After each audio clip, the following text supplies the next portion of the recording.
look, me and the Denver mayor, we agree on one thing. He's willing to go to jail. I'm willing to put him in jail. Because there's a statute, it's Title 8 United States Code 1324 III, and what it says is, it's a felony if you knowingly harbor and conceal an illegal alien from immigration authorities. It's also a felony to impede a federal law enforcement officer. So if we don't want to help, that's fine. He can get the hell out of the way. But we're going to go do the job. President Trump has a mandate for American people. We got to secure this country. We got to save American lives. Got pulled over by Border Patrols.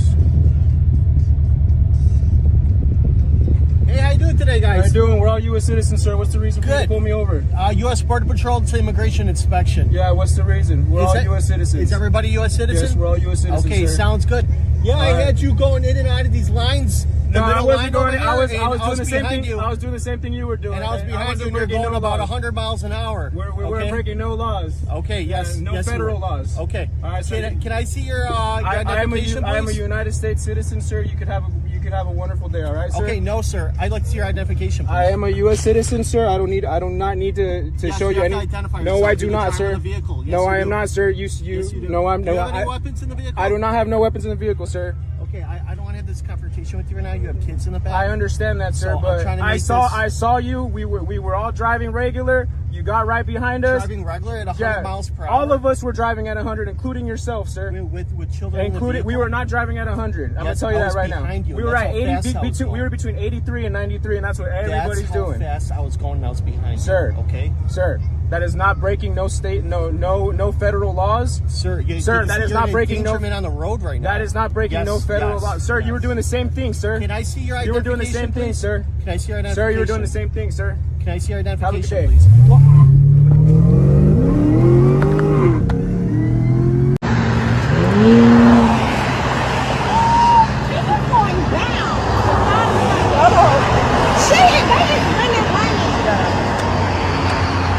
Joe Biden and Kamala Harris is the first administration in the history of this nation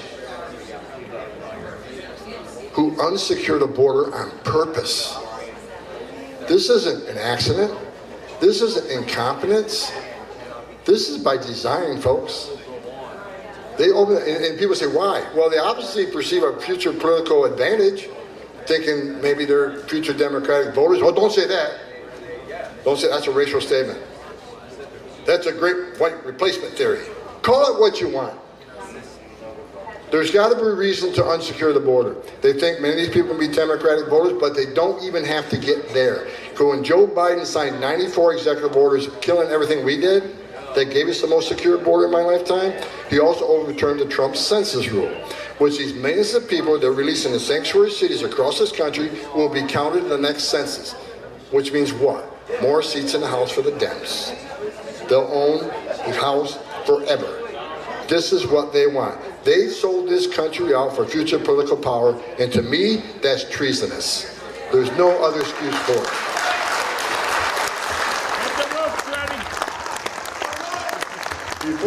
Before I close my remarks,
Everyone wants to know if you can swim around the wall on the US-Mexico border. Less people have attempted it than you would think. Although it looks like a short swim to a new life, it's more dangerous than it looks. The waves are very rough in this area, and the wall extends 50 yards into the water. That's about half a football field, so you have to be a strong swimmer. If you run out of energy towards the end, you're out of luck because they built very sharp edges on the side of the wall so you can't hold on. Many people have drowned attempting to swim around the wall, but let's say you successfully swim around it and get to the other side. You're not in the clear because this is when you run into an even worse problem. After all that work, you will find out the area is heavily guarded by the Border Patrol, and they will easily catch you once you reach the shore. They would end up deporting you, so it's not even worth trying. Border Patrol X-rays. From the Mexico-United States border.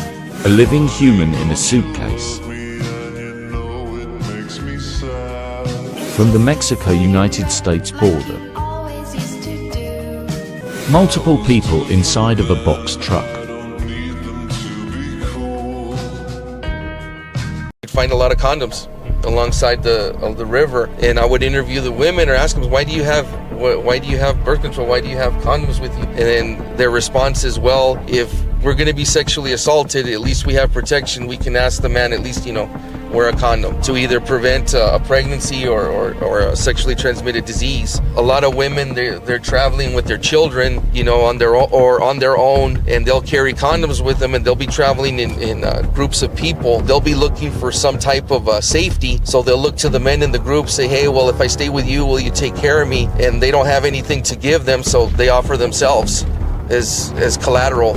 Mayor Eric Adams of New York City announced that he is open to deporting migrants who are accused of crimes, a shift from his previous stance of waiting for convictions before considering deportation.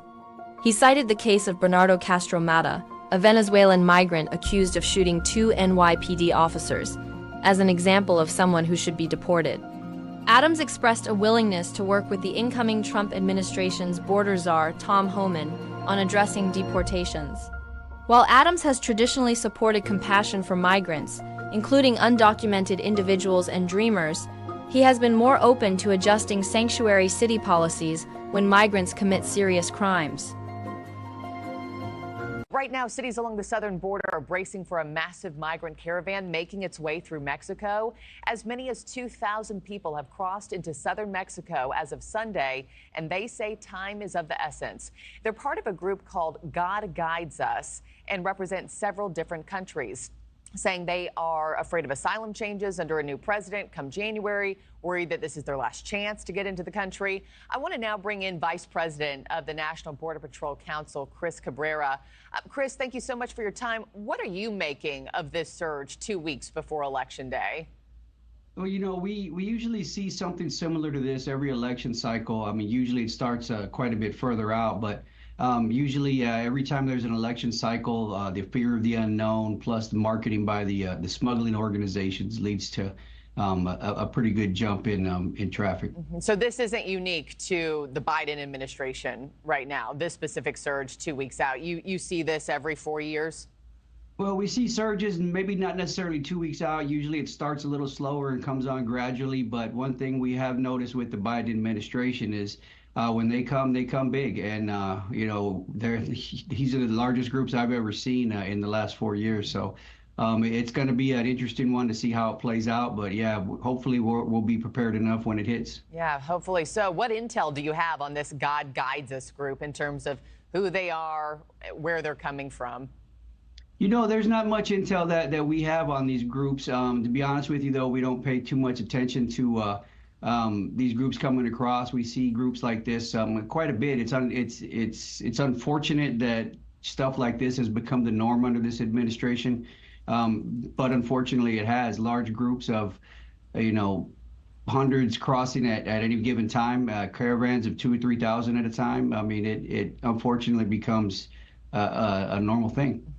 I know this caravan is expected to, cross and then splinter off into smaller groups and kind of enter at different ports of entry, if you will. Where are you expecting the most crossings to occur? Are you locating, a specific city or area? Right now, obviously in Texas, the hot spot would be Eagle Pass. One would think California is the busiest, but the closest straight line distance would be the Rio Grande Valley of Texas. So our guess is between Rio Grande Valley and maybe Eagle Pass area.